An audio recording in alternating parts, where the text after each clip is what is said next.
Good evening, ladies and gentlemen, and welcome to the Center for International Governance Innovation, or CIGI as we say. My name is Fred Kuntz. I'm the Vice President of Public Affairs here at CIGI. Professor Lawrence Wilkerson is former Chief of Staff to U.S. Secretary of State Colin Powell. And he's on a speaking tour in Canada to discuss the upcoming U.S. midterm elections in November. CIGI asked him in particular to address America's response to the group ISIS, or ISIL, or Islamic State, as they're variously known, on a book about the first George W. Bush administration. A man who's been at the center of it all. Please welcome tonight's special guest, Lawrence Wilkerson.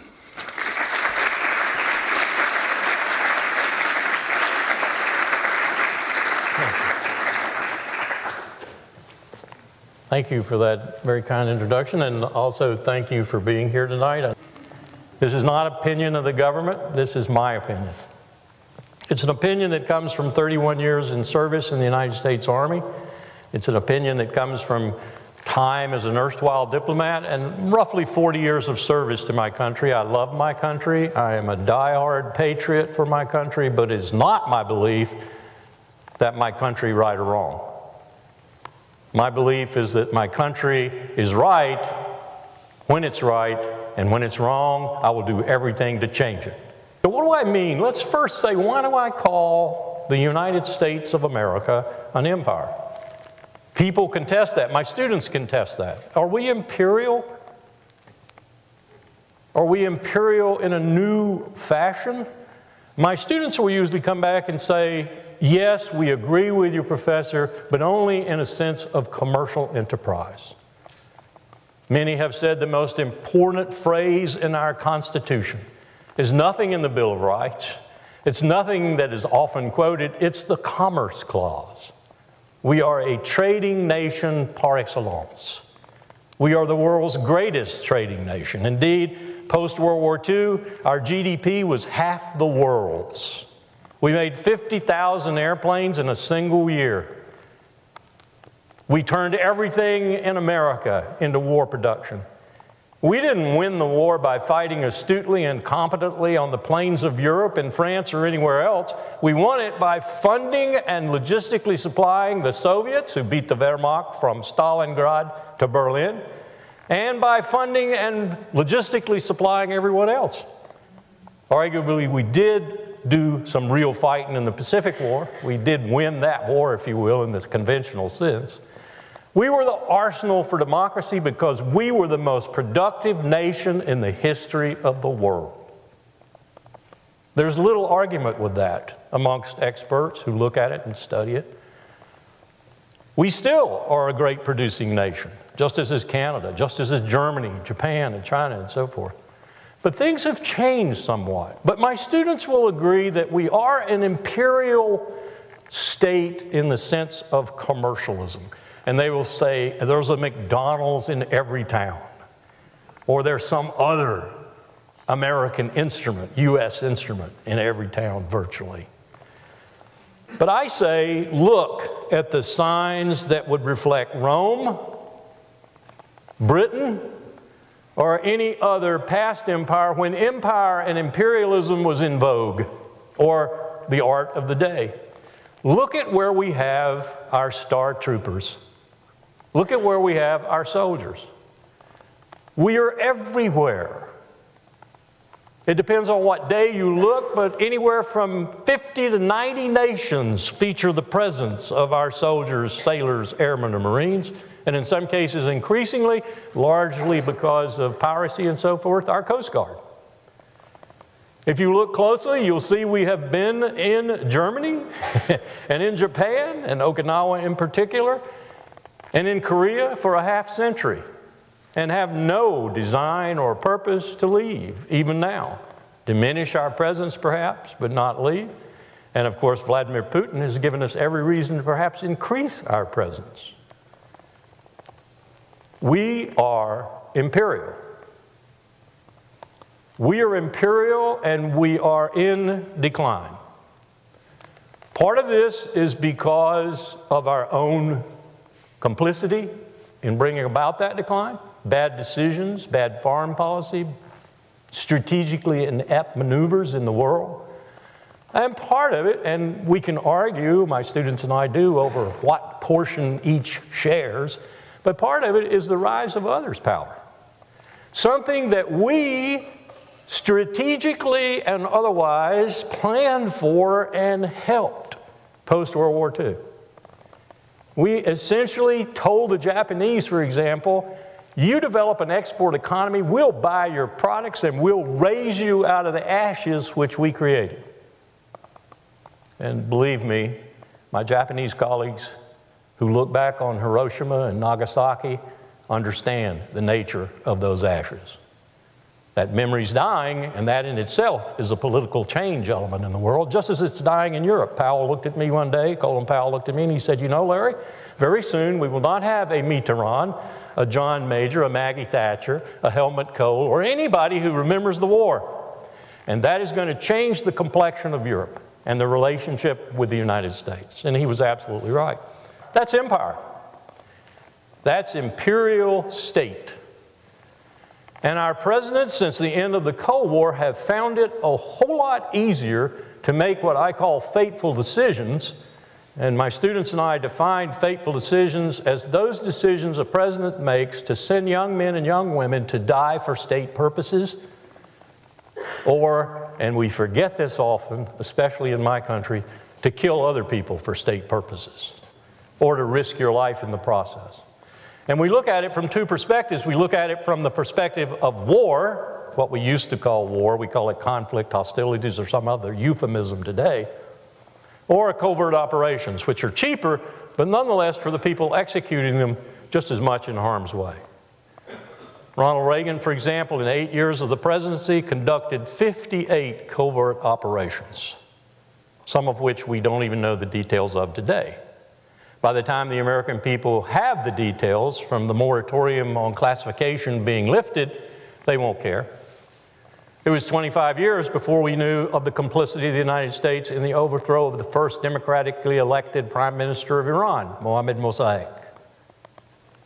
Yes, we overthrew him. And then next year we overthrew Arbenz in Guatemala. And I could go on and on. So that's the covert side of the use of this imperial power. Do you think we didn't have anything to do with the attempt to overthrow Hugo Chavez in Venezuela? We certainly did. I was there. Do you think we didn't have something to do with the recent turmoil in Kiev? You bet we did. Do you think we didn't have something to do with the turmoil that Russia finally reacted to in Georgia and Israel too? We certainly did. Do you think we didn't have anything to do with the turmoil in Damascus? We certainly did. We have not stopped conducting those 58 covert operations in 8 years just because we changed presidents, I'll guarantee you. So one might ask the question, what will the empire reveal in 10 or 12 years or 15 or 25 years? What will you learn about it in that regard? So in every meaningful way, we are an empire. We put the Shah in place, and for 26 years, he maintained for us the balance of power in the Persian Gulf. Protected our interests there. We didn't have to do too much. Whoa, the Iranians got tired of that. And in '79, as you well know, they overthrew that Shah. There's a real picture of ineptitude on the part of the United States. We didn't even predict it. And all of a sudden we were out. Well, how do we reestablish the balance of power? Let's take Saddam Hussein's side, let's take Iraq's side, let's balance the Arabs and the Persians. This is where I come on the scene. That's what I helped to orchestrate. As long as Tehran and Baghdad were opposed to one another, viscerally so in many respects, the balance was maintained. What do we do in 1991 when Saddam Hussein, well, let's go back a little bit to the bloodiest war in that region, the Iran-Iraq War, and the United States finally taking Iraq's side in that war. As you well know, we kind of played both ends against the middle in the beginning. Ronald Reagan tried to sell arms to the Iranian in order to get hostages back, diverted the money to the Contras in Nicaragua, and so forth and so on. So we played both sides of the game, but when it became apparent that Iran might win that war and thus disrupt the balance of power we'd so painstakingly maintained to that point, we took Iraq's side. Gold is being moved in sort of unique ways, concentrated in secret and unique ways. And capitals are slowly but surely but methodically divesting themselves of U.S. treasuries. That Beijing and Moscow are both complicit in this, and that what they're trying to do is weaken the dollar. So what you see right now in the supposed strengthening of the dollar is really a false impression. What they want to do is what we did essentially when we abandoned the gold standard, and then oil really became the standard because oil is demarcated and sold in dollars principally. What they want to do is use Putin and others' oil power, petrodollars if you will, and I say that petro-yuan, petro-renminbi, petro-euro, whatever, to force the United States to lose its incredibly powerful role as owning the world's transactional action reserve currency. If that happens, a similar thing will happen to what Dwight Eisenhower threatened the British with in the IMF when they invaded Suez with the French and the Israelis. The real powerful move that Ike made was to threaten to run on the pound. Eden had to back off. He had to back off. He couldn't take that. So what we're looking at is a possible use by others in the world of our dependence on the dollar to give us so much power that we otherwise wouldn't have. Charles de Gaulle once said it was vicious what we did after the war when we had the world's currency, and take that power away from us. And the debt increases enormously the capability to do that. And the debt is staggering if you think about it. If you just look at it and you understand what the Fed's been doing in terms of quantitative easing and just printing more and more money, the only reason you do that is because you own the world's transactional currency. You can print money and money and money, and you don't do what Mobutu did, for example, drive inflation up to 300,000%. Or for example, what the Germans had happened to them in the 30s, where they, the old adage of pushing a wheelbarrow full of marks in order to buy a loaf of bread. Could it get that bad in the empire? Yes, it could, especially if the rest of the world decides that that's a good thing to do and to go along with it, or decides it has to do it. It has to use euros or yen. So these things are changing in the world, I think, because people are losing confidence in the empire. Our enemies and some of our friends are losing confidence in the empire. The Saudis have totally lost confidence in the empire. And you can say it happened after Mubarak, and we didn't back Mubarak. They saw the same thing for themselves in similar circumstances, and they said we can no longer trust the United States.